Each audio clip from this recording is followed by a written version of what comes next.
मुंबईत एन्काउंटर झालेला रोहित आर्य हा पुण्यातील कोथरूडमधील स्वरांजली सोसायटीमध्ये राहत असल्याची माहिती समोर आली आहे। कुटुंबियांसह रोहित इथं राहत होता, मात्र शासनाच्या प्रकल्पामध्ये त्याचे पैसे अडकले होते। ते पैसे मिळावे यासाठी त्याचा संघर्ष सुरू असल्याची माहिती समोर आली आहे। पैशासाठी रोहित आर्यनं अनेकदा उपोषण केलं होतं, मात्र तरीही त्याचे पैसे मिळाले नाहीत आणि त्यामुळेच त्यानं विद्यार्थ्यांना ओलीस धरल्याचं सांगण्यात आलं। ओंच्या इथं 26 दिवस त्यांनी उपोषण केलं होतं मंत्रालयाच्या इथं। तेव्हा शालेय शिक्षण मंत्री दीपक केसरकर होते। दीपक केसरकरनी आपली शाळा सुंदर शाळा मुख्यमंत्री हा प्रोजेक्ट त्यांच्याकडनं घेतला होता आणि तो प्रोजेक्ट रन केला होता। त्या प्रोजेक्टसाठी जो खर्च आला होता 45 लाख रुपयाच्या आसपास, तो त्यांनी त्यांचं घरदार कुठेतरी घाण ठेवून विकून असा पैसे उभे केले होते, पण त्यांना त्यातून कुठल्याही प्रकारचा मोबदला मिळाला नाही।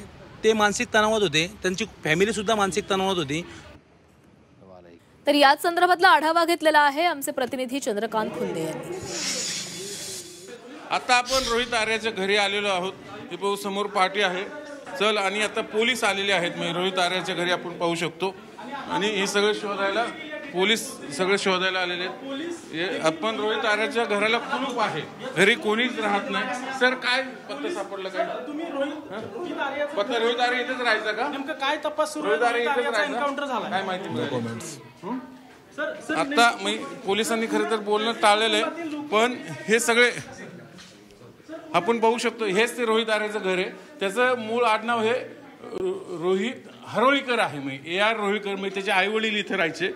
तो रोहित इथे येऊन जाऊन असायचा। आपल्याला माहिती रोहित आर्याकडं शासनाचा एक प्रोजेक्ट होता, माझी शाळा सुंदर शाळा, पण म्हणून तो सातत्याने आंदोलन करत होता। त्या काळात दीपक केसरकर शालेय मंत्री होते, त्यांच्यावर आंदोलन पत्रकार संघासमोर त्याला फीट आली होती।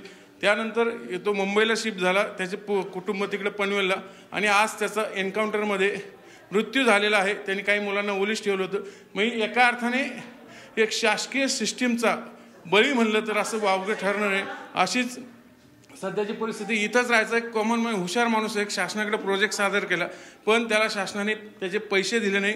सातत्याने आंदोलनं करून तो कंटाळला होता। त्यातनंच मग आज त्यांनी पवईत हे टोकाचं पाऊल उचललं आणि त्यात त्याचा बळी गेलाय। हेच इथं दुर्दैवाने इथं नमूद करावं लागेल। व्हिडिओ जर्नलिस्ट नितीन सांडबोरसह चंद्रकांत खुंदे, जे मीडिया, पुणे।